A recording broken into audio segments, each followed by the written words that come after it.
Queen. To share, yeah. Okay. Hello, everybody.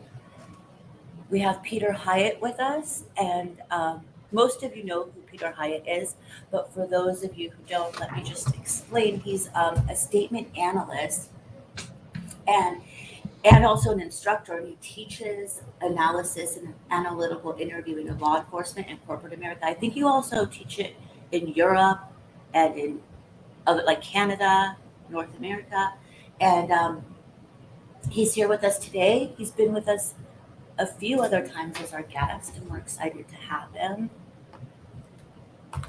How are you, Peter? I'm well, thank you. Appreciate you having me on. Thanks for coming. All right, guys, we're going to jump right in. And if you guys have any questions, our theme is going to be he's going to answer if he thinks that that Brian's family actually knew ahead of time, right? If they knew what he did to Gabby before they found her and him, I guess. Okay, so do you want me to add your screen now, Peter? Is that what? Or put up the statement if you could. Either way is fine. Okay, I don't know what is it that you shared though. Let me It's see. probably the statement. There it is, yeah. Oh, okay. That's what I meant. Okay, cool. All right.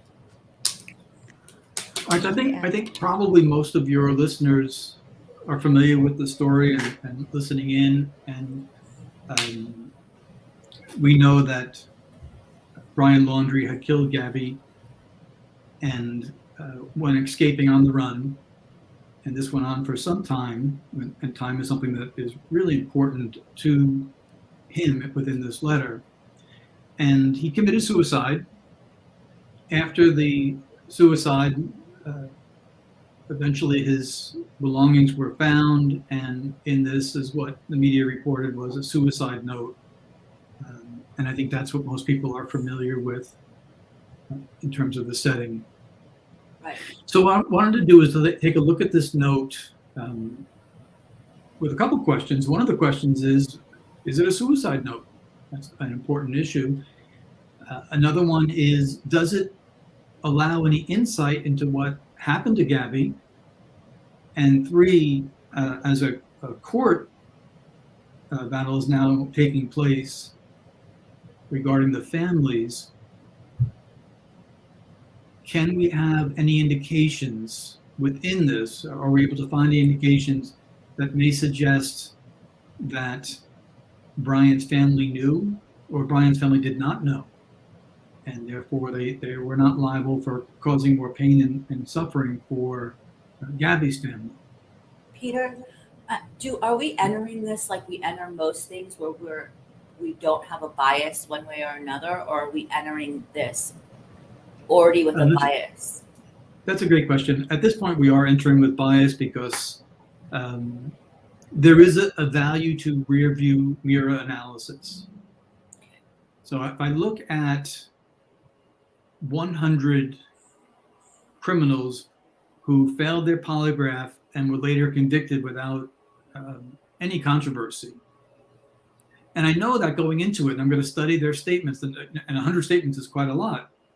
So over many months, I'll study 100 statements of those who failed their polygraph and were convicted without controversy for the crime. As we go through that, we begin to see patterns, especially if we're able to do allegation by allegation. So there's a great deal of value in that. And then you go to the 101st one where you don't know the results of the polygraph and there is no court adjudication. And we're able to see patterns in language that reveal someone is speaking from experiential memory and reliably reporting, or they're not. So we're looking to discern truth from deception. Here we know a lot about the case already. And so there is a degree of contamination and prejudice that's taking place. But I think it's fair to still look at these things and attempt to discern truth from deception, if indeed there's deception present in such a thing. It also allows insight into his personality. This is the psycholinguistic profile, or how we identify anonymous authors. Our words reveal our personality traits. 100%. Our Yes. words reveal our interest in life, our priorities, Our words can reveal our background. And so if we're listening to one another, we can pick these things up and we can question it. When I look into his description of what happened, I'm going to be asking certain questions about the wording he used. The most simple question is, why did he choose this word and why did he choose it now? So we'll take a quick look at that and then see if we can take questions on it, knowing that he probably gave us a lot of insight in this. So the first thing we notice is that he's writing to Gabby, and Gabby is deceased. I recognize that this type of speculation and looking into these things may increase some of the emotional pain that is being felt, particularly by his family. But we look for the interest of justice and knowledge. So we look at the direction to Gabby, who is already dead. And we call this the intended recipient. What I mean by that is that the person that is being written to is technically the intended recipient. The unintended recipient is those that find this or share this with the public. And I believe that the author knew this from the beginning, or at least for quite some time. And oftentimes in analysis, the unintended recipient is far more important than the intended recipient. Best example I can give is Casey Anthony was speaking to her mom at the jailhouse, and the video was on, and they were talking fairly freely, and it showed up that night on the Nancy Grace show. So the next day, when they met to talk, their talk changed dramatically. So the intended recipient on day 2 of Casey was her mother. She was speaking to her mother. The unintended recipient was acknowledging that camera, that video camera with the microphone is right above us. And so they were both addressing the public at large in that. So much more important. So we have him addressing someone that can't respond, who can't defend herself, who can't make any debates, who has been killed after a period of domestic violence. She's been murdered. Someone hated her enough, our author did, enough to kill her. So now he's writing, and I think most people caught this anyway, was he showed a very narcissistic side of himself, where it is about him. If you look at all the pronoun I's, this is about him. Bill, I think you called it, I forget what you called it, but it's basically a type of fairy tale where he was the center of attention here. Yeah. Everything's about him. I wish I was right at your side. I wish I could be talking to you right now. Okay? You could have been talking to her. You could have gotten your wishes, but you chose a different route. I've been going through every memory we've made, which is hyperbole. You can't get every memory. Getting even more excited for the future. And so what he's signaling here to the unintended recipient was, this wasn't intentional. This wasn't premeditated. So we should be thinking, as you're writing to a dead person, the dead person is not going to read this, but someone will be reading this. And that's what he's doing. And it's manipulative. So as I'm thinking through every memory with, the love of my life, I'm more excited. I'm getting more excited. Look at the present tense. Getting even more excited for the future. So he's starting out with after the name, the pronoun I. He's telling us, I am psychologically present for this thing. Here I am. Good, bad, indifferent, ugly. Take a look at me. I'm right here. And here you're going to see that he portrays himself as a really good guy. And the need to portray oneself as a good guy is either an indication that someone has accused you of not being the good guy, or you know quite well you're not the good guy. I can't live without you. Okay, he didn't say he's going to kill himself. I can't live without you, even as he's excited for the future. I've lost every day we could have spent together. So I don't know what Gabby suffered, but I'm sure getting a glimpse into what he wishes us to consider as his suffering. Every holiday, I'll never get to play with whoever was written there. Never go hiking with TJ. So he begins with all of his suffering. This is the killer. And this, I think, infuriated people when it was released, and rightfully so. And that's kind of what you're doing right now too, Peter, is there's things that set off our like spidey senses and we know something's wrong. And that's what Peter does, is he kind of helps us understand what that is and why we get the feelings that we get. And I'm believing him, unless he talks me out of that position, of course, because he's psychologically present. And what he's showing me that is all the attention and focus upon himself, like a true narcissist. I believe him, and I'm allowing the words to guide me. Now, as you said from the start, we are influenced by the story, the media, the body language that we saw in the police cam, some of our own projected feelings, people that have been, especially women that have been victims of domestic violence, they'll be impacted by this, and it's hard not to be. And people of goodwill who saw him, knew that he was on the run, and were shocked that his parents would not cooperate. His parents would not even allow for a release of pain of the unknown, which is always worse, for Gabby's parents, her loved ones. As a side note, as I looked into the analysis of what was released, Cassie is Brian's sister. And I did a short video on her appearance before the camera, which was reluctant, but it was. She was telling the truth. She was veracity indicated. She didn't know any of it. At the time of that interview, she did not know what happened to Gabby. She did not know what her brother was doing or what he had done. And I think that the parents probably kept her out of the loop for a reason. Yeah, and did you find that, I think that you brought this up, that she was kind of like the black sheep and Brian was the golden child in that family? That's my belief. That's what I believe that I've seen in the words of both, is that he probably did not experience natural consequences growing up as he should have.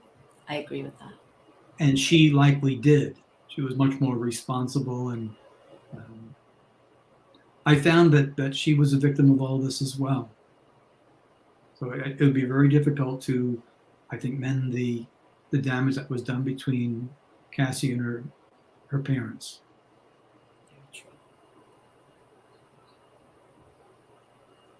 To continue, I loved you more than anything. And so this of course is inflammatory. I loved you more than anything. He rightfully talks about her in the past tense here. And what is his expression of love? Or probably a better question is, why do you have a need to put this here? Because Gabby will never read it. Gabby experienced the truth already. Why are you trying to persuade us that what you did was out of love? I can't bear to look at our photos. Well, I'm really concerned for you emotionally right here. Hey, how's Gabby doing? What did Gabby experience? How about the suffering of her parents?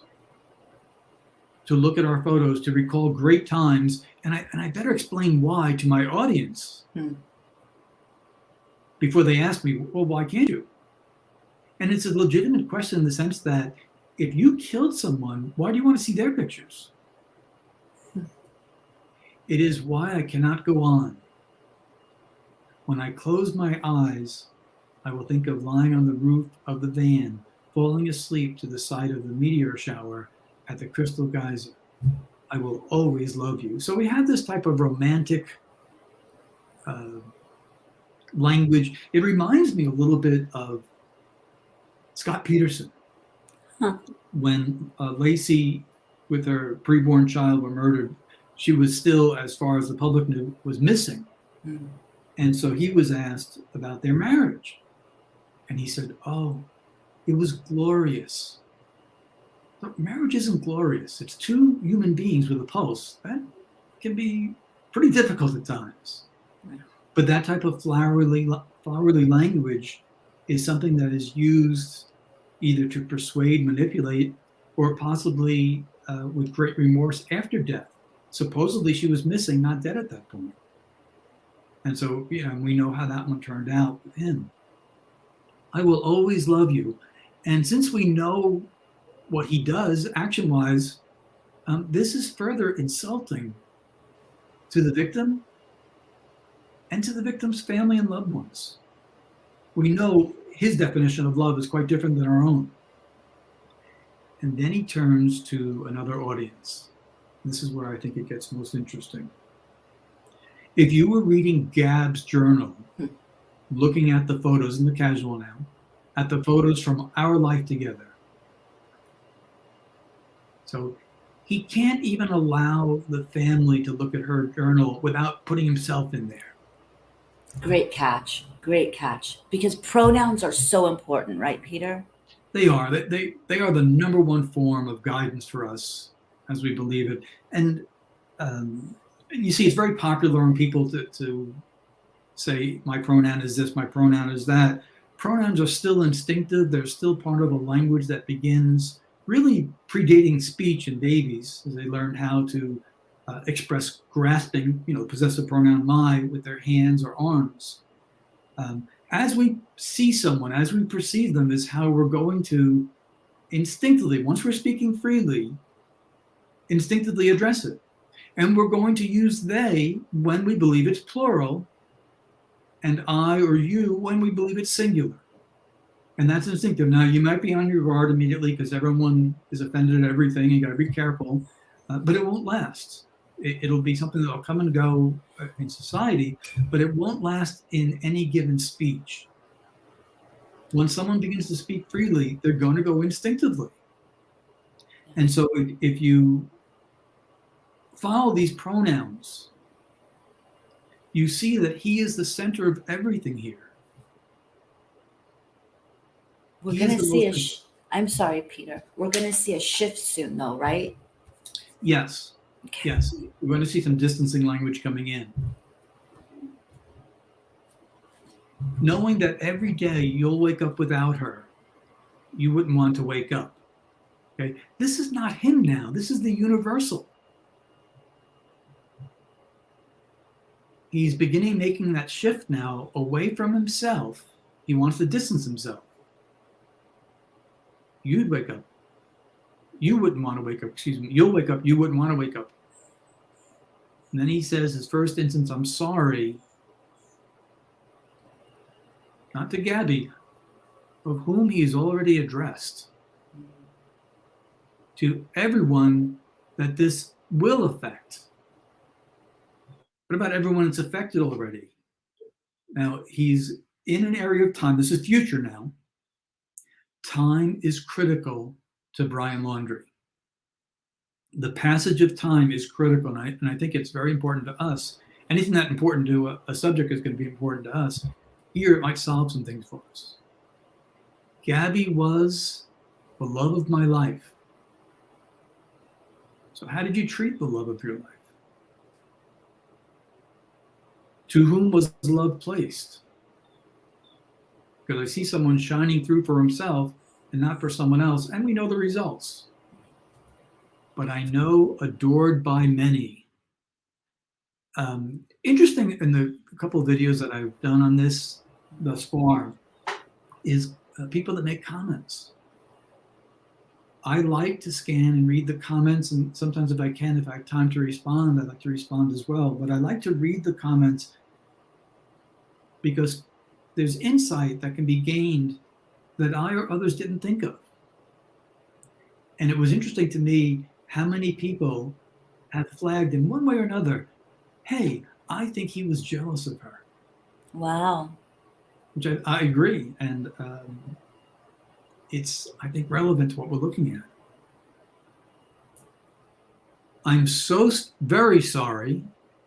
So now we have an increase in his sorry to her family. And I better explain why I'm sorry.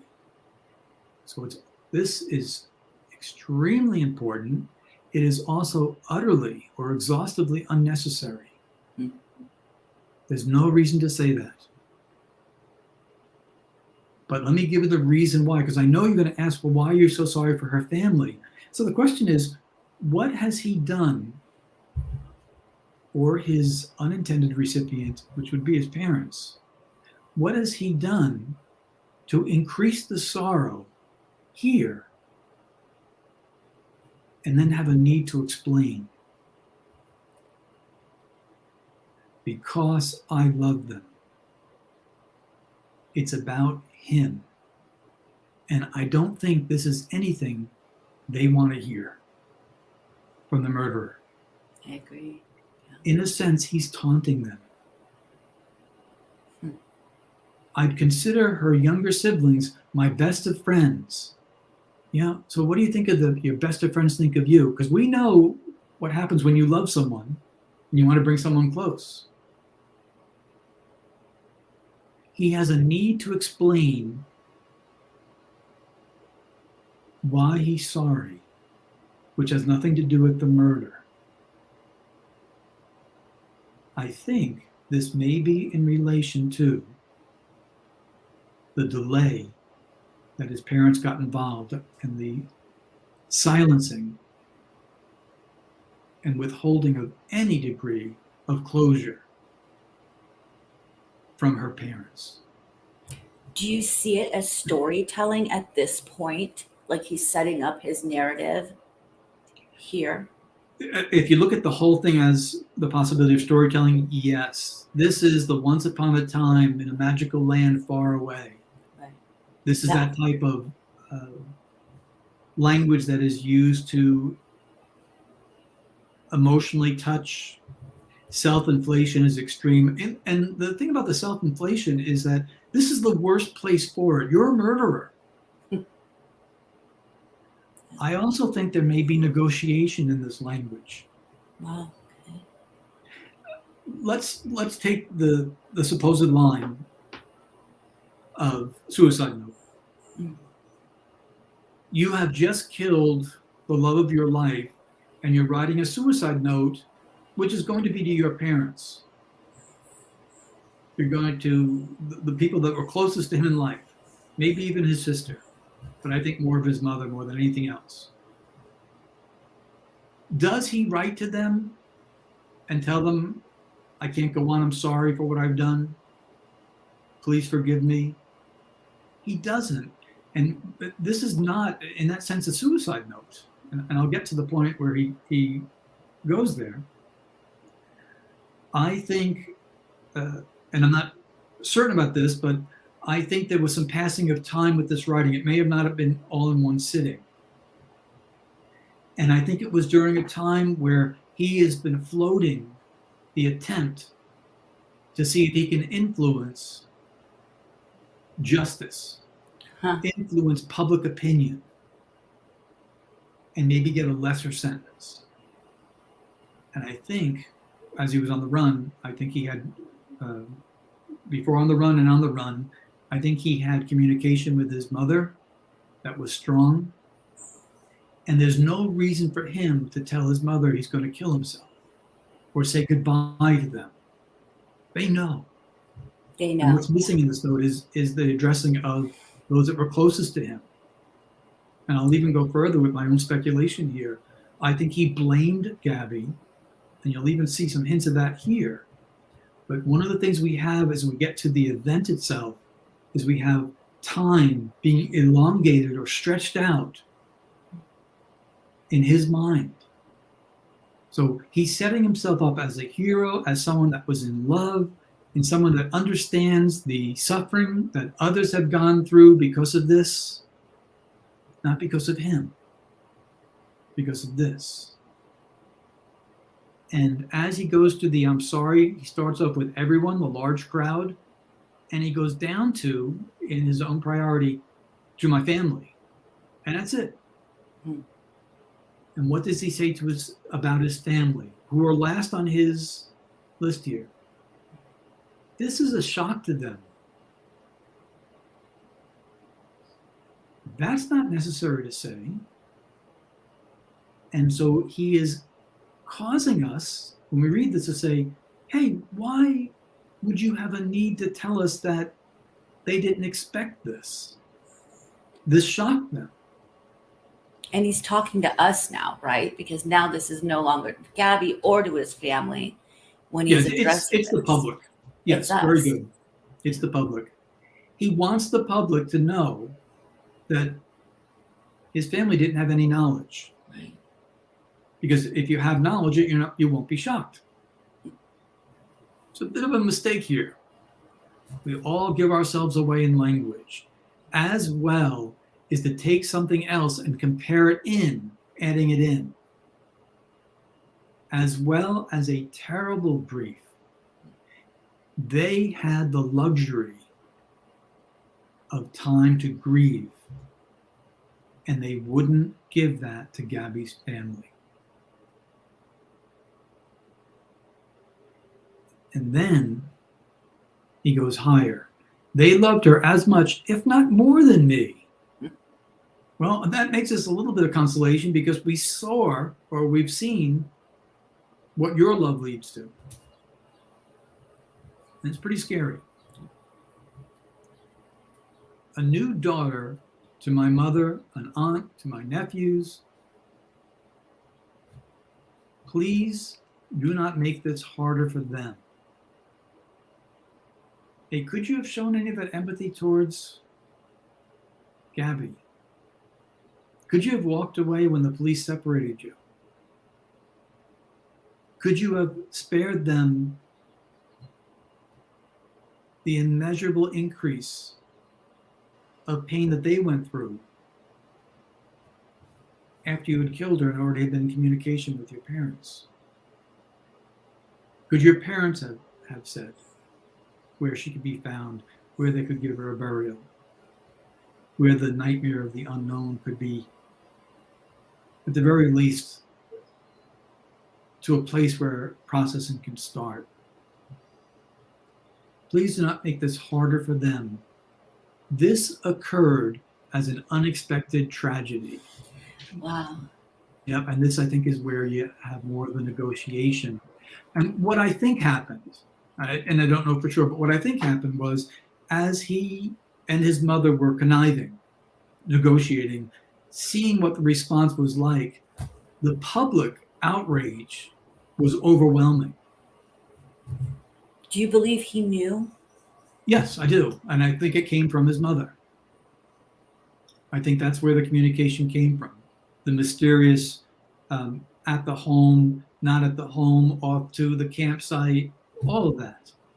And you can get some of that information really from Cassie, who was in the dark about it. So if Cassie's looking at this as darkness, how much more so we would, not understanding, hey, what's going on there? Now, having said all that, and knowing that the family needs justice, and he robbed them of justice here, I also consider what type of parent would cover for their own child versus what type of parent, what type of belief system of a parent who would grieve for their child but know that justice has to be served, know that there has to be an answering for this. And I think that comes down to, in a lot of ways, transcendence and faith, belief in God, and belief that this life is not all there is. And if you think this is all there is, maybe you're going to cover for your own kid. Maybe it was a pattern from childhood that couldn't be broken emotionally. So I don't take away any of the suffering of the Laundrie family, Laundrie parents. But here we're looking at, I think, a court case that's now in the midst of things that matters. And their behavior was egregious here. An egregious behavior where you're able to maybe assuage the suffering of another just a bit, and they refuse to do so. And not just another whose daughter lived in your home, so it was part of the family, and that it's not even like a stranger, it's like kind of an extension of your family. And yeah. And so he's going to stand for them, but not for Gabby's family. And I think underneath it is the searing hatred that couldn't be masqueraded by this narcissist. So, and I've addressed this in other videos and in other crime cases. I know that people often say things like, well, no one graduates to this level of violence without steps first. And that's not always true anymore in society. But another one is that a narcissist is too selfish to commit suicide. And I beg to differ in the sense that the most important person in the world is the narcissist. That's the center of the world, and I am my most important person. And if I have let myself down, it's like, oh, who do you look up to in life? I look up to myself. And it sounds crazy to us, but they have a different perception. Who do you hold in high esteem? Well, self-esteem, myself. I look up to myself and want to be more like myself someday. Yeah, it sounds absurd. What happens is he let down people, and he knew this. And I think this is part of where he blamed her to his mother. I almost hear it. I've done too many DV cases. The victim gets blamed. Peter, He can't let himself be humiliated or assaulted in prison. He's pretty good against a 105-pound Gabby, but he's not going to do well in prison. with Bubba. Yeah.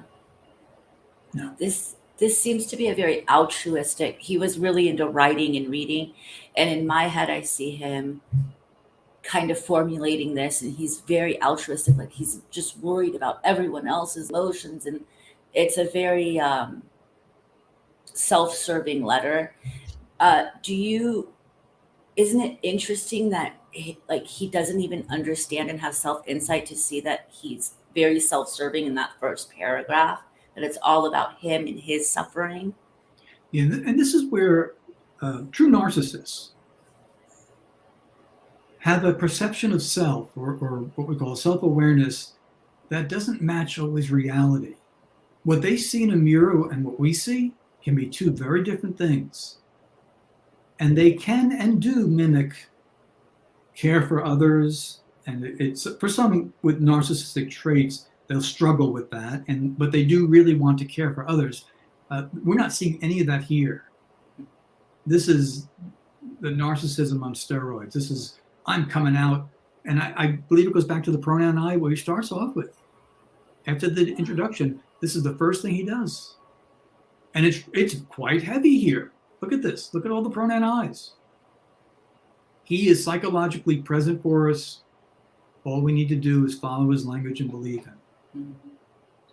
And so he gives us, in the passive sense, using passivity, what happened. This occurred. Not I did it. Not I killed her. This occurred as an unexpected tragedy. And it's this, not she was killed or the murder or the accident or anything. It's this. That's kind of a slap in the face too, right? It is. And I think it's because of the great disdain, the contempt that he had for her. I believe there's something that she said to him that set this off. And I'll get to that in a little bit. But this occurred is like someone saying, the gun went off. Guns don't go off. People pull triggers. Gabby's not here in this sentence, and neither is he. The two actors in the theater of murder are missing, the victim and the perpetrator. That's the ultimate of passivity. It's removing responsibility. So now we have a change. Now we're going to learn what happened in this tragedy that wasn't expected. And by the way, I believe this was premeditated. Mm. And what I mean by that is not that when they were going out on vacation together or on the video journaling or whatever it is, that he planned this. I believe it took place as they were alone and stress wasn't continuing to build. And I think it may have happened after the law enforcement intervention in his mind. And I don't know this, but this is my speculation on such words, that it wasn't so unexpected, that he may have said to himself, or even her, one more time, and I'm going to blow. One more time, and I'm going to take you out. Wow. This is someone who's revealing at a moment where this is the end, somewhere near the end, at least, of his life. And he's still worried about his image. I think he knew how much the media and the public hated him for what he had done.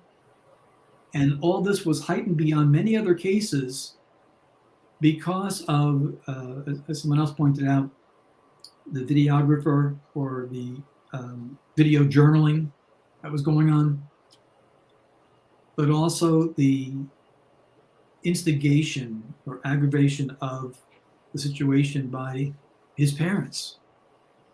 His parents. Cheryl McCollum, someone I respect, had said when this was going on, or she wrote on Facebook or something, she was watching a video of the father pushing a lawnmower. And the mother walks out and she says, "Look how casual they are. They know Brian's dead. They know. They've helped. Wow. We've done something." So by him unnecessarily telling us this was an unexpected, we're now asking, hey, was someone expecting this? And that it was a tragedy, which is something that happens per chance and nothing you can do about it except react. There's no player involved. There's no responsibility assigned to it. So now I want to hear him. I'm very concerned that it wasn't so unexpected, perhaps for Gabby, in the least. So now he's going to tell me what happened. The first thing we'll notice here is that there is missing the pronoun I from a guy who really likes the pronoun I. So he is psychologically removing himself from what he's about to explain to everybody. So suddenly all the I's, which he really started with, are not. This is a signal that what follows may not be reliable. And I'm being polite about that because we know the outcome of all this. Then watch what he does with time. Rushing is to echo or reflect back on time. Back, when you're going back, means you went forward at some other point. That's also an element of time. When you're trying to cross, that's going back. And what he's doing is he's stretching out time. Instead of saying she fell in the water, she got cold or anything, he is doing this in, as you labeled it earlier, this is the narrative. This is what cops love to call storytelling. He's not even present yet in the story. He'll make a presence. He'll make an entrance. So he's emphasizing time. A lot of details he's giving are unnecessary details, which is stalling or slowing the pace of timing in the statement. So he's pulling back in memory pieces of time, which spreads time for us.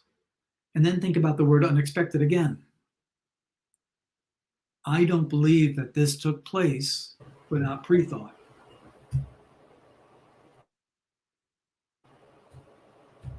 He gives more. So trying takes time to do. Of Spread Creek before it got too dark. So what is happening when you're standing, swimming, wherever you are, and it's getting dark? In order for it to get dark, time has to pass again. It got too dark to see. Now we're going to follow him. Picture it now. You can't see anything. It's too dark. Too cold. That means the temperature had to drop too. More time is passing. See, it's not so much that, because time passes, whether we like it or not, it's that in his language, in his recall, he is stretching out time. He is stalling for time because he's thinking of time. And it should be unnecessary. I heard a splash and a scream. I think you ladies know I like to do that sometimes. I like to read. It's not what he said. I heard is a stronger commitment, past tense. He now is present tense. And what happens with some people is as they are speaking from memory of what they rehearsed, they slip into present tense. They're not paying attention. We rushed back to our car. That's not what he said. Rushing, stretch time, and now present tense. And he gives splash, the sound of a splash before a scream. And really, this is, not only is it out of order, but it's unnecessary. And what I mean by out of order, this is the love of your life.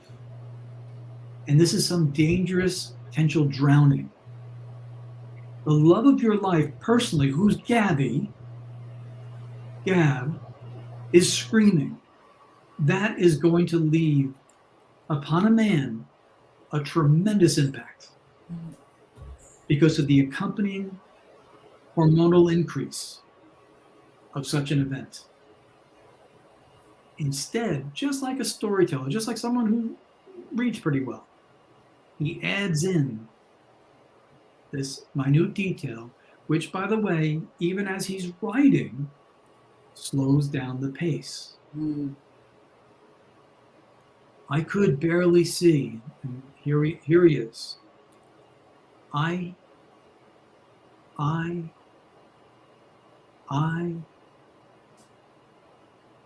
could barely see. I couldn't find her for a moment. So he tells us what he couldn't do, also unnecessary slowing down the pace, and then he adds in a direct word about time for a moment, another measurement of time. And then you ladies will recognize this one really well.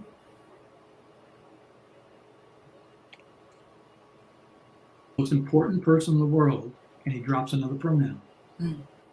Who shouted her name? I shouted Gabby's name.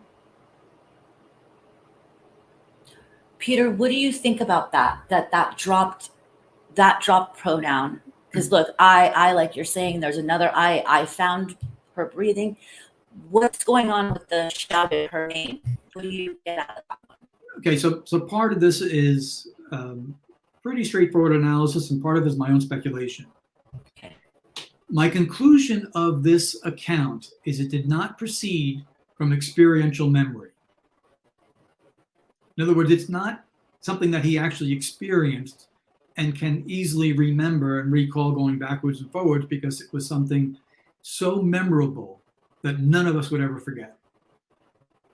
So this is something I think that even in Deception Detection 101, new students are going to pick this up.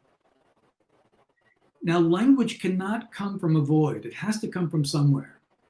TV, I mentioned recently that Tiffany Hartley was out on Falcon Lake in Texas years ago, and they were on jet skis, and she said that 3 boats started chasing her and her husband, and bullets were flying everywhere, and he was shot and killed. And she pulled her jet ski up to him as the 3, it's like a drug cartel in speedboats had killed him. She pulls up her jet ski, and then she goes into a description of saying goodbye to him, where she calls upon deity and then lets him go.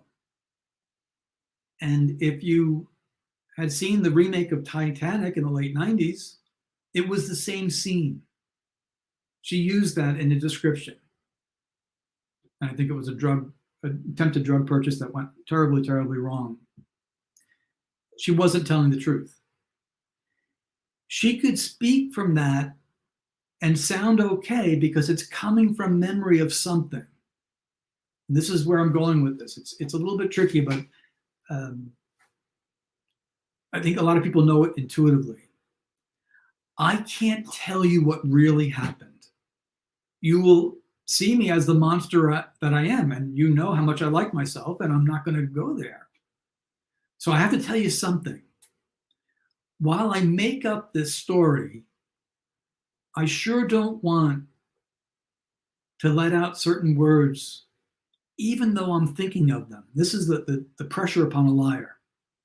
When someone's attempting to fabricate reality, truly it can't be done in the sense that the words have to come from somewhere.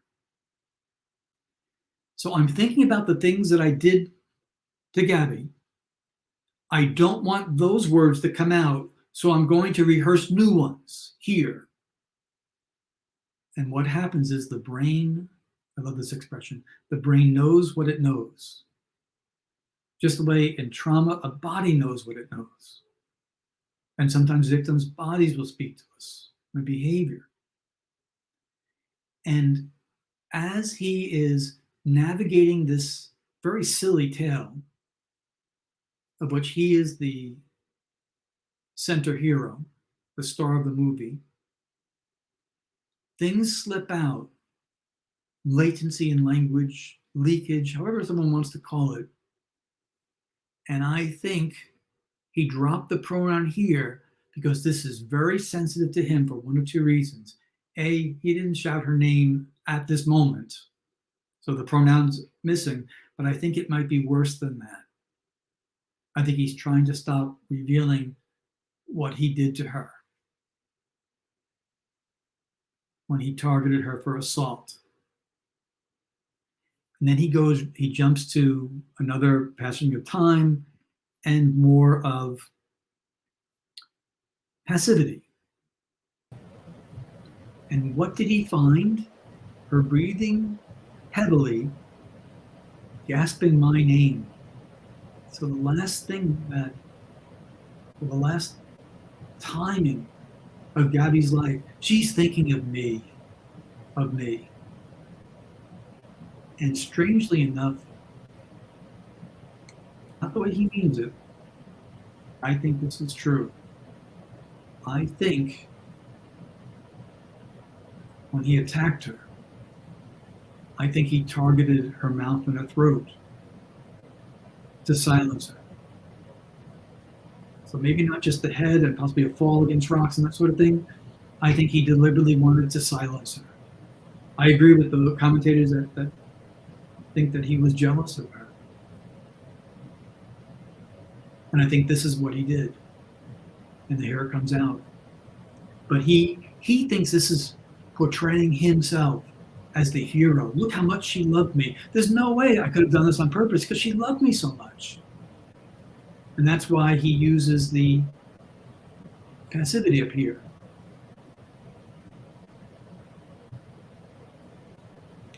This occurred.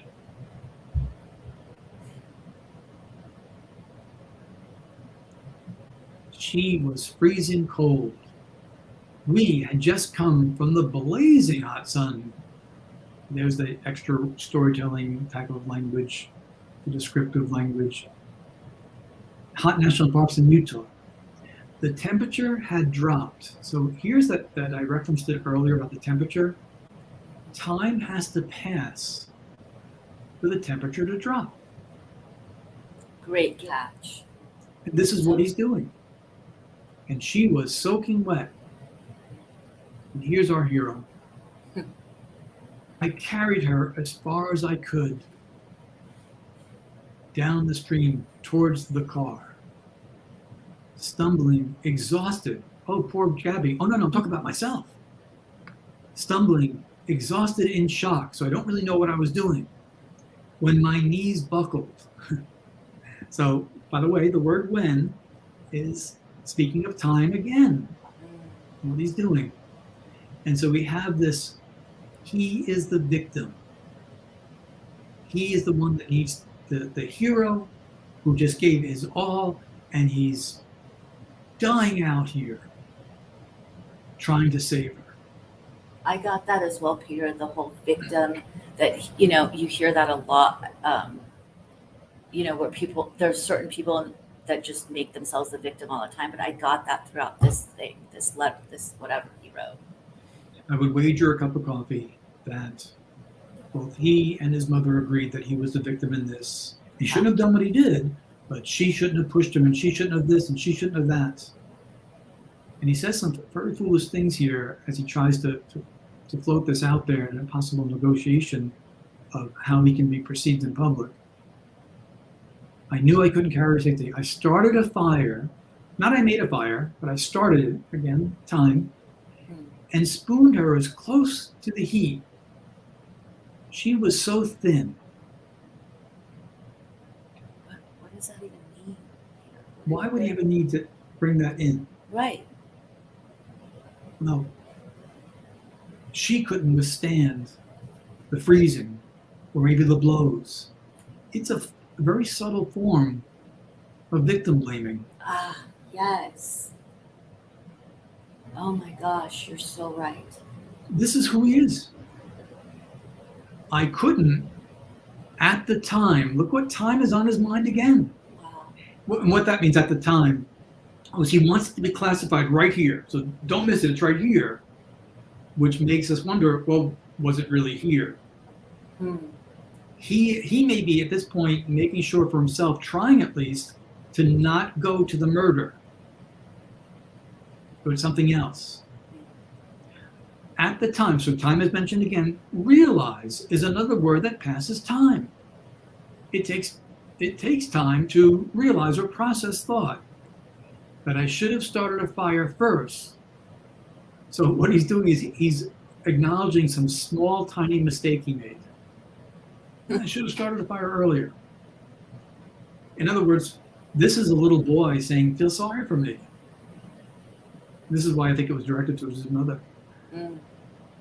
I should have started a fire first, but my intentions are always great. I wanted her out of the cold back to the car.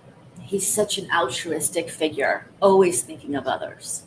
Yes, he's amazing.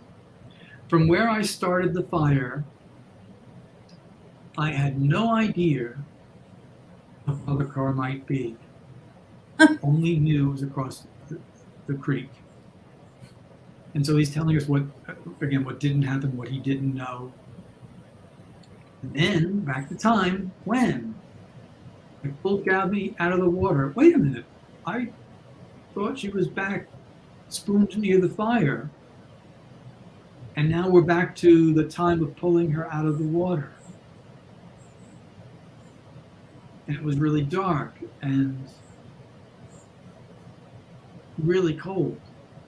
So he's going back, he's out of sequential order. This is another sign that he's not telling the truth. He's not going from experiential memory. This is not a parathetical view where it becomes expanded. It's not true recall. It's not true recall. It's recall of what he probably rehearsed, at least somewhat in his mind what he's going to say. It may even be what he told his mother. Although I think that she probably got to the truth with him.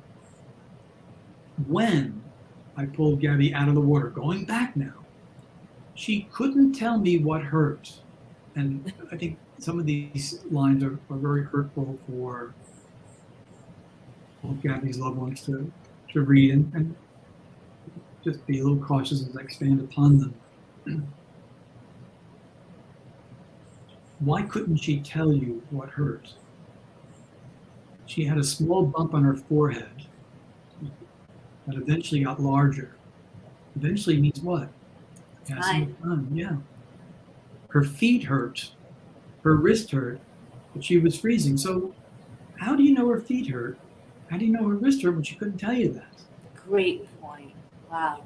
And then we have this, which I believe is more latency in language, more leakage.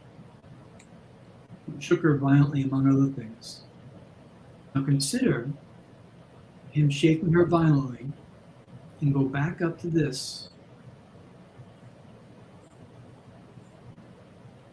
where he says, she was so thin.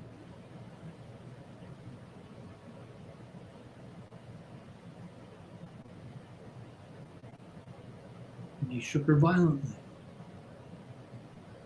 There can even be with someone as small as Gabby, that type of violent shaking in anger that can be very similar to shaken baby syndrome, the dislodging or the swelling of the brain.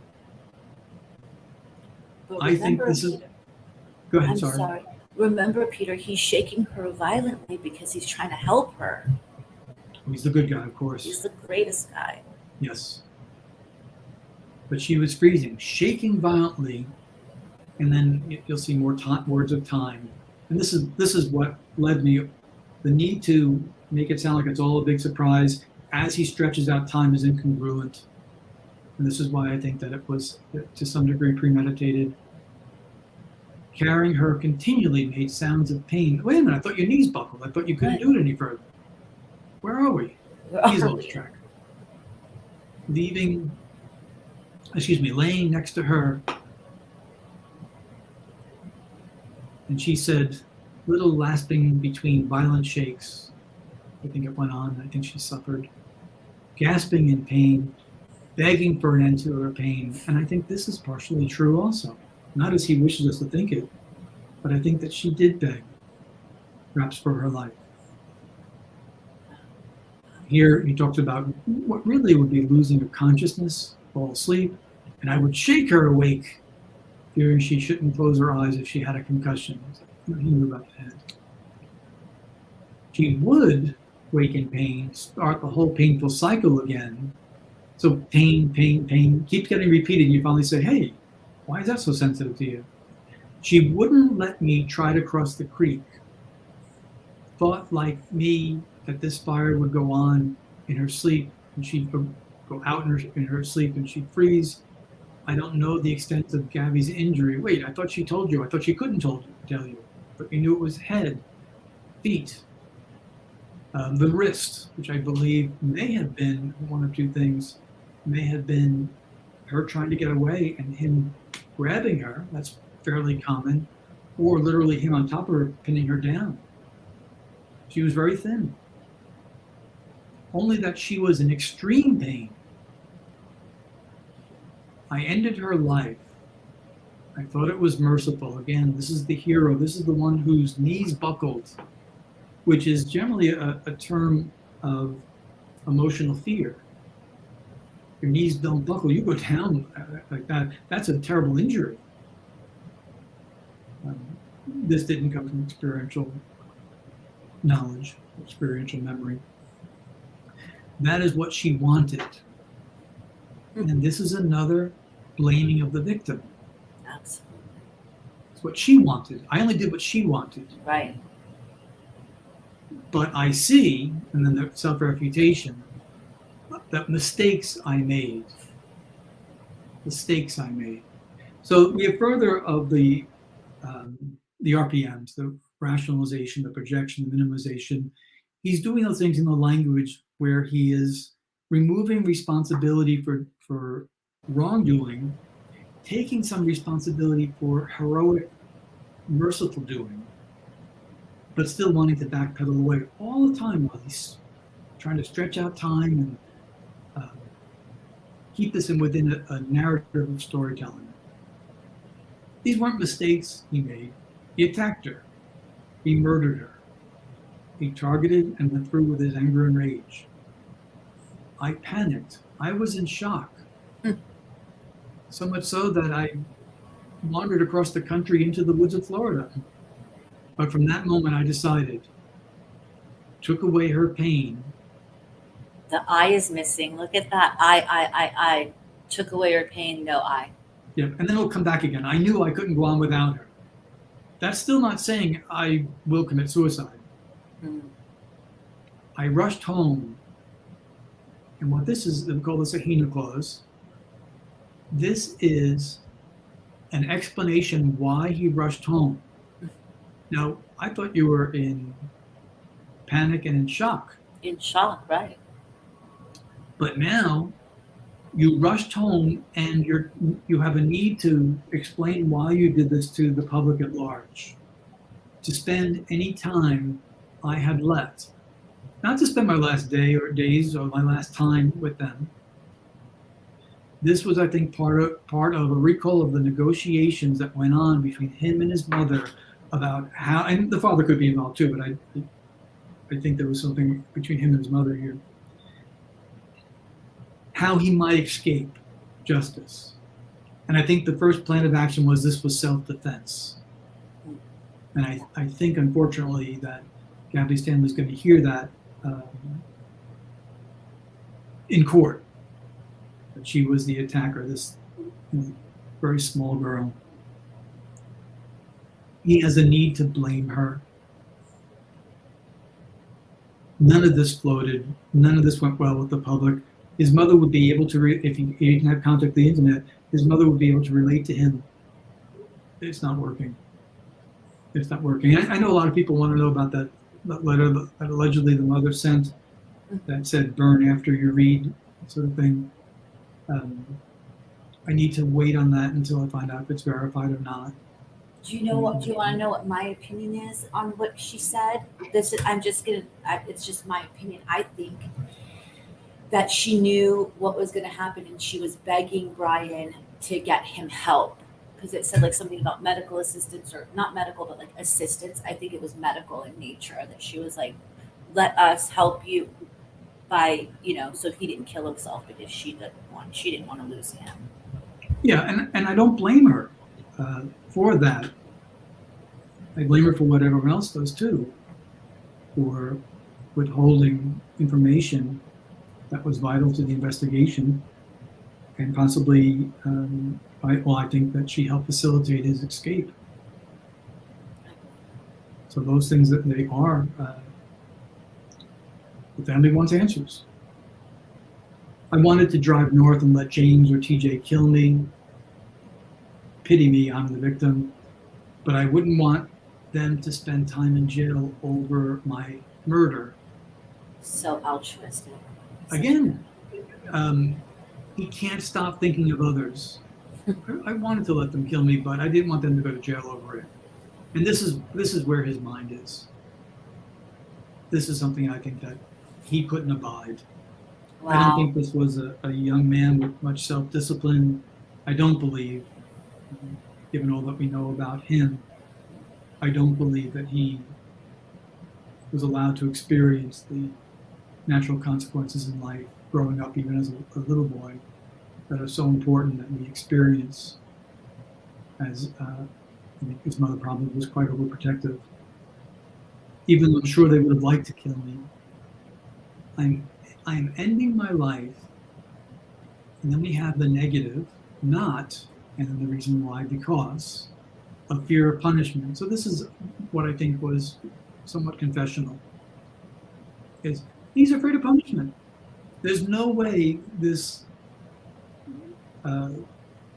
cowardly male is going to prison. Right. He's too fragile. Yeah.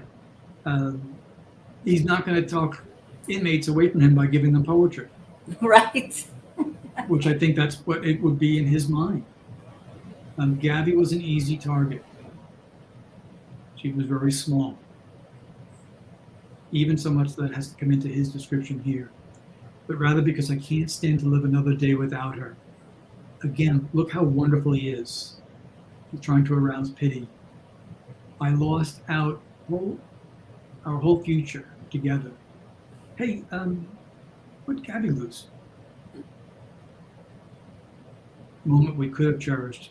I'm sorry for everyone's loss. Please do not make life harder for my family. And I think this is another acknowledgement of guilt. Also, I think the mother was reporting to him how media was swarming them and wanting answers. I think the entire nation wanted them to say, where can this poor people find their daughter? They've got to bring her home. They've got to give her a proper burial. But it's him and it's his family. They lost a son and a daughter.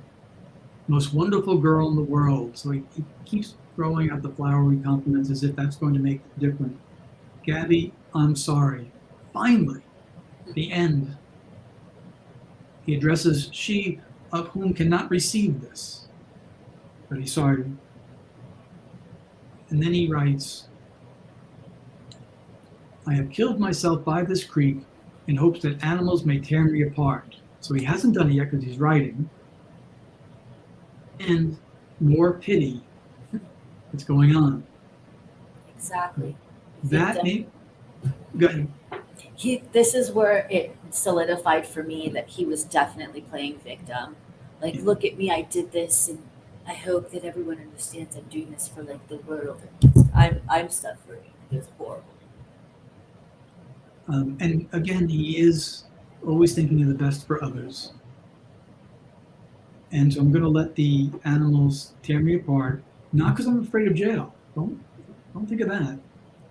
Because I want to make some of her family members happy.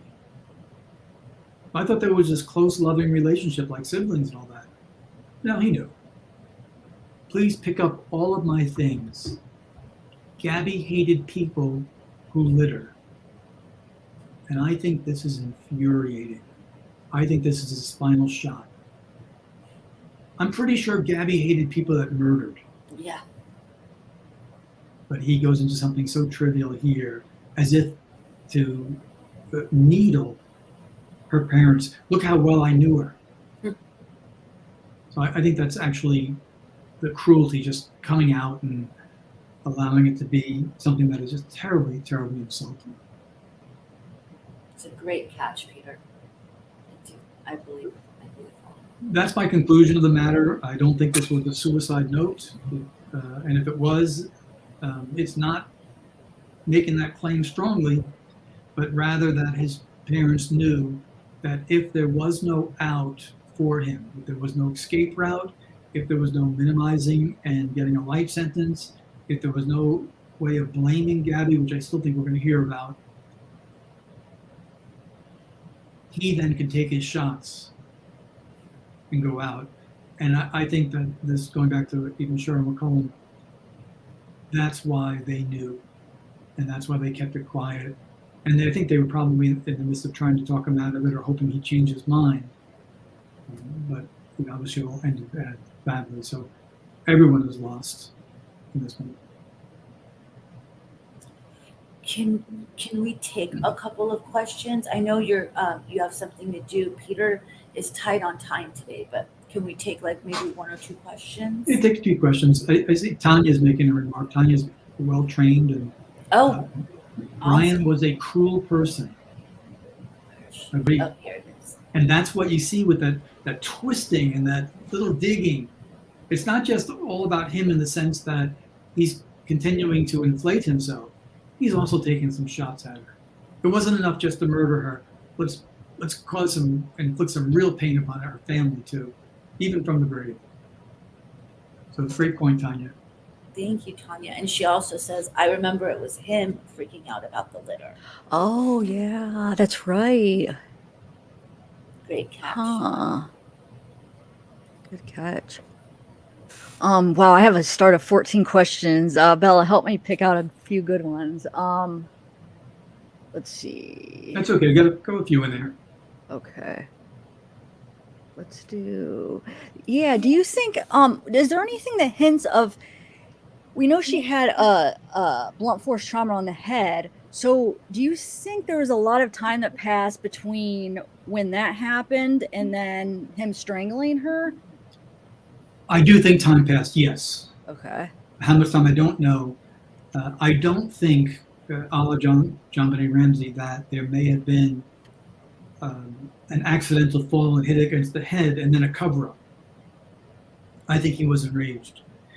And the reason I say that is because if it was an accident that he panicked over, saying, I don't want to be blamed for, which I think may have been one of the stories he peddled to his mother, he would need time to pass for decomposition of the body. But if it had been an accident. She fell and he was afraid to be blamed, he wouldn't have had such a negative linguistic disposition towards her, nor would he have had the ridiculous Scott Peterson flowery language towards her. So he taking his shots, he using the passivity, he could have simply said, especially at this point, it was an accident, but it wasn't. And so even after, he still denigrates her and her family. Yeah, really great question. Melmac wants to know, I wonder when Brian really wrote this piece, can it actually be confirmed? So I think that's been out there, that there's some people that believe maybe someone else authored this. What do you think, Peter? I don't think so. I think that the profile of the writer fits what we know about Brian and what we know about what happened. So there's always, conspiracy theories that come out, and it used to be a lot easier to debunk them, but we've had crazy things the last couple of years that have been proven to be true. This is one where I'm able to look at the notice of the language and say, this matches the profile of someone that committed domestic homicide. Awaken the Art says, does Peter think Brian watched social media while writing this? I wonder. It's a great question. I wonder. And if he didn't have access or wasn't able to do that, depending on signal, that sort of thing, I believe he got the information, in the very least, from his mother. So in a sense, yes, one way or another, he was aware. Audrey says, is it possible he wrote this on the slight chance he survived the gunshot? Well, that's a really interesting question. And I think there probably was a possibility, because along the line, especially with the passing of time, I think there was conversations with his mother and internal debate on whether or not we can pull this off, whether or not we can get you acquitted. I think there were probably conversations that I would like to hear that went on between the parents and their attorney. Remember, he would be convincing his mother that this was not on purpose. Right. And she would be believing him, right? Yeah, in the very least, she'd want to. So right. Another great question there.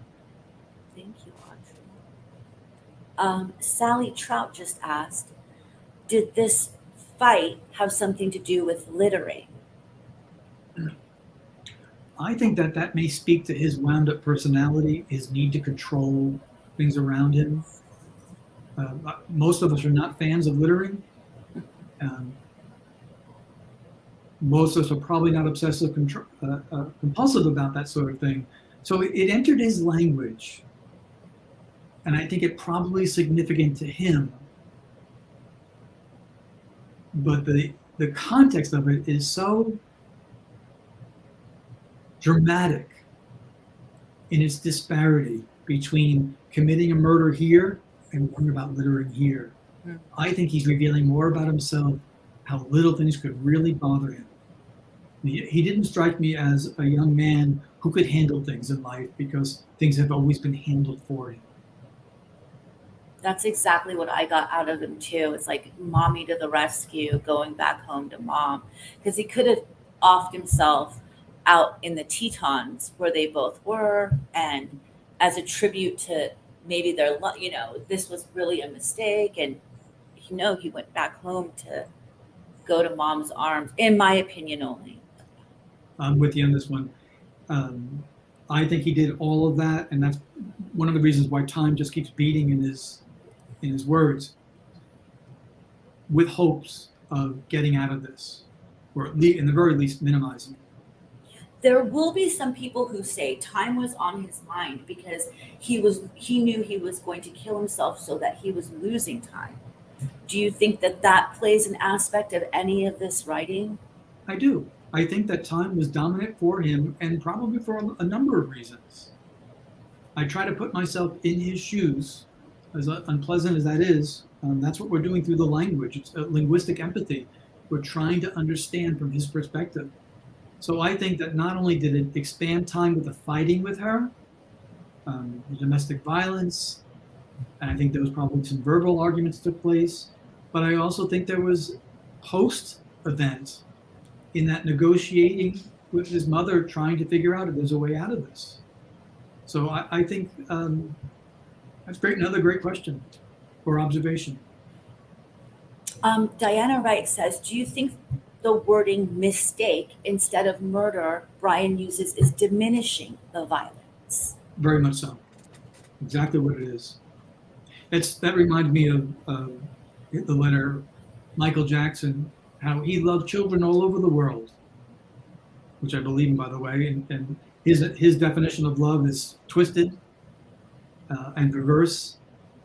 And this is what I think with Brian, his definition of love is something we wouldn't want to ever experience. Yeah, that's very true. Tiffy, you got some? I want to pick up. Are you muted? Okay, I just unmuted. Excuse me, the comment someone wrote that brain swelling affects the spinal cord. That could be why he said the knees buckled. Wow, really? So I think that's a great observation by Rain dancer. Rain Dance. Excellent. And I'm speculating, Rain Dance is speculating, but it's really interesting given the nature of the language. It comes from somewhere. That's a great pick. That's a great pickup, you guys. Huh. Thank you. Thanks, old 49er. Oh, is that you? Is that Randy, right? Thanks, Randy, Yay, for joining. Being a fan. What else do we have? Supposed to be. We still Okay, have let's do this. Yeah. Oh, that was to Mama Mia. But it says his ego is collapsing. His jealousy took over. His psyche was so fragmented and collapsed. This can often lead to narcissists. I think he realizes on the run that he is trapped. Oh, that wasn't a question. Sorry. Good comment, though. Appreciate it. It's Tanya. Is she your student? She knows a lot. Yeah, she does. She's graduating to the status of peer. Oh my goodness, Tanya. She's Congratulations. Wow. From Mr. Hyatt himself. What That's about this? awesome. Do you think the reason Brian killed himself was he couldn't be seen as this horrible person who killed Gabby? He had to leave this world the hero. Agreed. He was the star of his own universe. The star let him down. And he's letting us know. He's making sure that him leaving, we're all very much aware. And I think that's why there's rumors that there being multiple letters. Because I think he did have to write a couple to get it so perfect. So it's like kind of like his manifesto for us, in my opinion. Yeah, I'd love to see if there's more released coming up. I've had no dealings with this case, so that's why I'm free to comment on it, just from media reports. That's true. I don't know. The other ones? What do you think? The other one's kind of. Okay, we could ask this one. Did Brian have a godlike complex?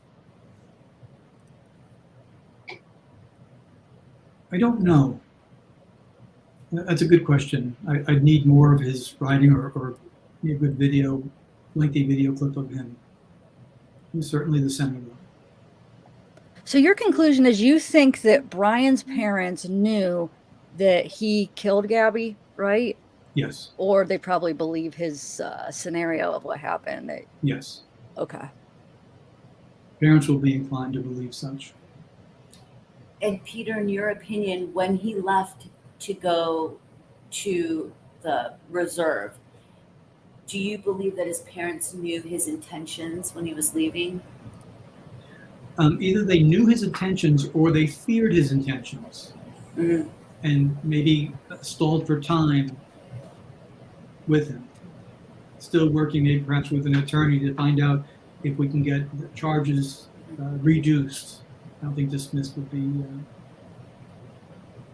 something that would be tangible, but enough information for them to take and give back to him. But yeah, they were aware. I agree with that.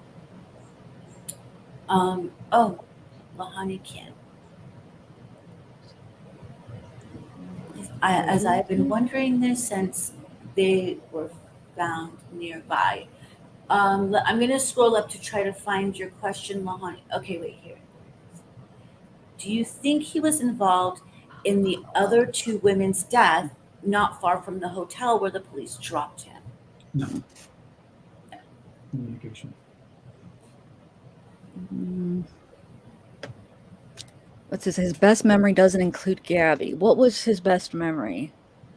I just was reading a comment there. I wonder if there were any significant mental health crises in his past prior to this.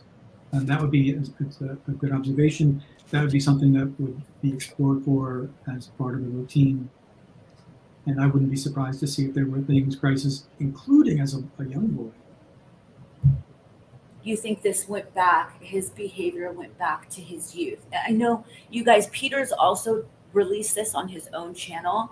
And when I was watching that, I saw when you said that you believe that this is something that he might have had early childhood trauma that created this kind of personality with him. Can you tell us a little bit more about that? To have this much violence in what he did to the supposed love of his life isn't something that is going to come out of a normal childhood. There has got to be something that, some form of trauma that I think he had a need to control his environment desperately. I think he had a need perhaps to avoid not only consequences, but chance taking, in the sense that I can't get out there and work and do things. I think he even saw Gabby as more capable than himself. So all of this mess, and then this explosion of violence, this horrible story that he gives for no purpose. He's committing suicide. There's no purpose to this. And it's ridiculous. I think it had to be born of trauma. Was he, Tanya? He was into Hellboy age. But Hellboy's kind of like a funny, but maybe it was like the comic stuff of it, but is he kind of funny? Is that bad? Is it bad that he was into Hellboy at 8? I haven't read Hellboy. I just watched like one of the movies that DC or someone's gonna kill whoever likes DC. If it's Marvel, it's gonna come after me. Please don't. I don't know my comics that well, but I just saw one movie. Thank you, Tanya, for sharing that with us. Back to Awaken the Art. Oh, did you put that up, Tiffy? No, I did. No, I didn't. Sorry, Hope Reigns. Back to Awaken the Arts, about the memory. Yeah, I was trying to think, what was his best memory? What did Laying on the van roof, no mention of Gabby to my recollection. So what Awaken the Arts saying is that's his best memory, was just lying on the van roof. He didn't mention Gabby in that she's not part of his best memory. Oh, okay. Good point. Thank you, Awaken the Art. That's another indication that if it was an accident, things would be different in the language. Very different. Oh. All right. I don't know if there's any more. Peter, do you see anything that you want to? I don't know what Hellboy is, but I'm sure Heather won't let me watch it or read it. I never heard of it. It's like he's like this. He was a little demon. It's like one of like either Marvel or DC. I'm sorry, you guys that like comics. And he was a little like demon from hell, and then he came into our world, the human world, and then grew up into this big demonic thing that kind of fights crime, but is naughty.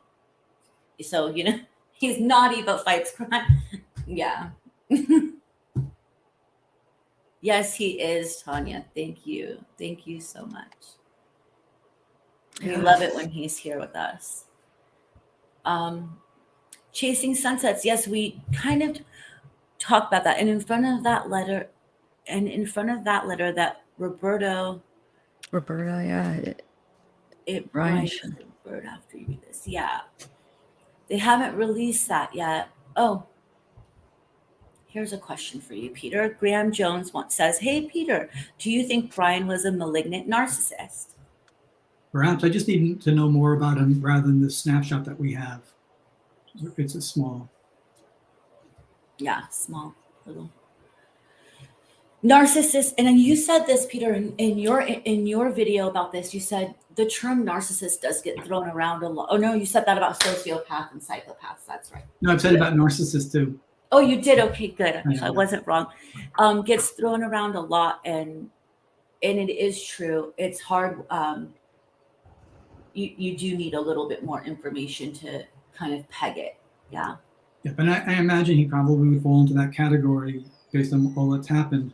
What I'd like to do mostly is narcissistic-like, sociopathic-like. Traits of, Yes. exhibiting traits of, yeah. Similar to, and that sort of thing. So it's not, and I'm not qualified to diagnose anyone. So it's not a diagnosis I'm claiming. In this, it's really difficult to not draw that conclusion, though. And I probably said during this, he's a narcissist. Yeah. It's that over the top, this letter. It's that extreme. It really is. And if you guys want to just look at the letter as a whole, especially the one not in his writing, but the one that Peter just had up, I'm sure there's other copies out there too. You can see how many times he says I. And if you weren't here in the beginning, pronouns are so important. And then also when he removes the pronouns, because he's like, he puts I in so many things that when he removes it, it's kind of like a stark contrast.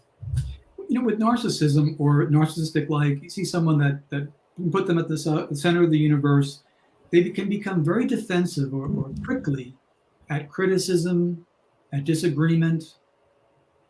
I think, and one of the people that posted there, I think that littering was something that got under his nerve.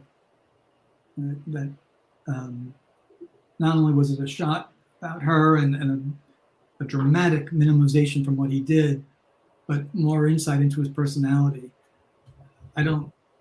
You see him almost trying to fold and manipulate in front of the police officer. This is not someone that could have negotiated his way out of trouble in prison. No chance. Oh, no way. But he was so comfortable in those body cam footages in front of the police. Like, it was like almost like, in the beginning, I almost thought he like had law enforcement in his family because of just how comfortable he seemed in front of them. Manipulative. Wow. I love it when you come on, Peter, because there's always an epiphany. There's always an epiphany. Each time we look at a statement, we're able to glean more, because what happens is we inevitably get on a scent. We follow that track, that scent, and then when we go back to it, that scent has already been covered. So we're looking at other parts of language because we can't concentrate on everything at once. And so after we follow a line, we go back to analysis again, we dig out more things. It's one of the great benefits of working with a team. Yeah, and you're really good at guiding us to like find that, like search for ourselves. Unlike Brian's mother, who just did everything for him, you help us to grow. I think if you guys don't have any more questions or we don't find anything, because Peter is on a tight time schedule. Yeah, I don't see Thank any you for other having me on. I questions, appreciate but it. yeah, thank you for coming on, Peter. Thank you so much. And we look forward to seeing more of your videos, and the mods have shared your channel. In case anyone hasn't subscribed, please go subscribe to Peter. He's so informative, and he's I'm a gonna go put it in my master. description. I'll put it in the He's a description. master at what he does, you guys. Seriously, if this is your first time catching him, it's a treat. Thank you, Peter. Thank you. I appreciate it. Have a Thank you. good day. Enjoy your weekend. I'm gonna put his link in the description right now, guys. Okay. And then yeah, thank you guys for coming. Oh, sorry, man. I'm starting to get like chest pains for some reason. It's weird. So sorry, I'm a little I might have to end this. But thanks, Bella, for coming. Thanks for having everybody. Thank you, everybody. Tanya, you've been awesome. Awaken Art, we got a new mod. Awaken the Yay! Art. Congratulations. Yeah, she's a new mod. Yeah. And I'm sorry if I didn't get to your questions. That's what I was doing the whole time. I was trying to go through and star questions. So She I thought was. I got most of them that She were had a lot of. questions. She started. I had them all in there, and then Bella asked them. But yeah. Well, thank you guys, and yeah. I mean, I guess we'll wait to see if they put out that new letter. I mean, I don't. Do you think they're going to release that, or is that going to be like a part of the investigation that they're not going to release it till later, like after the whole? I don't know, because that was the whole thing that Gabby's lawyer is saying, is like, if Bertolino wants to release this one thing, why? Why not release the whole journal? Why not release? And now they're saying there's like 2 letters, 2 possible other suicide notes plus. Yeah, Roberta. there's an electronic. Yeah, there's the electronic one, and then that, and Roberta. So like 3 pieces of communication after this whole thing happened. Yeah, it'd be interesting. Yeah. All right, You don't guys. feel good. No, I don't know what's going on. I'm sorry, Bella. You had to like run the show, but man. No, it's okay. We work good as a team. You do all the work, and I think I drank too much coffee. I had 2. Like I had this, and then I had the one. I don't know. Maybe I drank it too fast. I don't know. But I do apologize, guys. I was paying attention though. I mean, I was listening to everything, but I just. Oh, all right. Well, you better take like a Tums or something, I feel like. Really? Yeah. Tums? Because is it right here? Is it right here? Maybe it's like some kind of weird heartburn or gas. Okay, we could do this off. Yeah. Oh my God. I'm sorry, guys. But bye, everybody. I might, if I feel better today, I was wondering to maybe do another live on something, but I'll see how it goes. Since I'm up and ready, I'm gonna take a Tums or something and see what happens. But thank you guys. I'm gonna put Peter's thing, his link in the description. Check out his channel. Yeah, and go check out my channel to hear lullabies, so you could see kind of I read lullabies, so you could see what Brian, if you missed it, like the books he read and what that is with this language. It's kind of similar. Like he wants to be this guy in, the anti-hero. It's just interesting. Yeah, I was gonna ask him like questions. Gosh, if I was just feeling better, but plus that's not what we were focusing on. But I wanted to ask like questions about like, tell me if you think he would even have had any like insight into like why the spelling errors, number one, and then like some of the like phrases that he used. But I don't know, I didn't get all into that. But why? I mean, he was a well-read guy. Like, why the easy spelling? He spelled 3 things that are really easy spellings. I mean, if you graduated from high school, you would know. You know what I'm saying? They're not like hard words. And he's writing it out, so it's not like a mistype. Right. How did he have 3 like easy words? How did he spell 3 words wrong? But the nephews was weird because it was like a bracket. So is that instead of the P? Go look at the letter. It looks like it's nephews. I don't know why they put the bracket when they that's what I was talking about in my last live. When they like typed it up, I'm like, no, it's clear. He spelled it Niphews. I mean, it was just that he switched around. Go look. You want me to show you? Yeah. If you're feeling okay too. Do you want to take an acid real fast? No, no, they're downstairs. Hold on, I'll just show you what I'm talking about. Okay, and then grief. You look uncomfortable. And then flipping. I caught that. Flipping, like, come on, he's a well-read guy. Like he would know how to spell that stuff. Do you think that's not even important though? I don't know. I mean, it could be. Peter catches a lot of things that like the whole thing about her being thin, and that could have something to do. I thought that was weird. I'm glad he explained it, and he explains it on his video, because I was wondering, like, why would he even say that? Because it's not like that they've been out there for like weeks and she's been starving, so she got so thin. It's like stupid. That's how she was. And you're saying that's just how she was. That's how you viewed her, because it was only a day. You know what I'm saying? Right. So yeah, I'm glad he explained that. Right. How much did he explain that in this video? I know he explains it in his video. He explained it a little bit where he said that, it's kind of that whole thing about shaking her could tie back into the thin, and then the risk, her wrist. Like it's like blaming her for not being able to, like in his video, it kind of says it's blaming her for not being able to take the blows and like to survive what he did and not be able to fight back or whatever, something like that. Like, it's so weird that he does that. Like that he would be that like, ugh. And then I wanted to ask, I have killed myself. Who words it like that? Isn't it? I'm gonna kill myself. Like, isn't that kind of weird to word it like that? I have killed myself. Well, like think about someone who thinks that they're a writer or wants to be a writer and is using this kind of like flowery poetry language. That's what I got with. Oh, I see. But I mean, that's just my opinion, though. You know what I mean? I'm gonna drop my link. Should I have asked him this stuff? Because then after he was explaining stuff, I'm like, no, maybe this isn't kind of what he wants to talk about. You think I should have? I think you have really great questions. Why didn't I have them all written out from yesterday? I don't know. I think I was just like, oh. I don't know. Did you guys? I always feel like it would be dumb. I'm always feeling like I sound dumb. Like he's gonna think I'm stupid. I don't know. Why do I feel that way? What now? Did the mods put in Peter's as well? I'm gonna just come in really quick. Put my link in for the. Maybe you guys already did it. Maybe I'm just. Oh, you did, Mama Mia. Thank you. And did you guys put in Peter's? If not, I'll do it. Okay, I'll grab Peter's. So yeah, if you guys want to hear Lullaby, which is one of the books that Brian read by Chuck, I always called him Palahniuk, and then I heard this thing for years. He's my favorite author. It's Chuck Palahniuk, but like it's Palahniuk or something. What? Oh, that's not how you say it? No, like I mean, who's?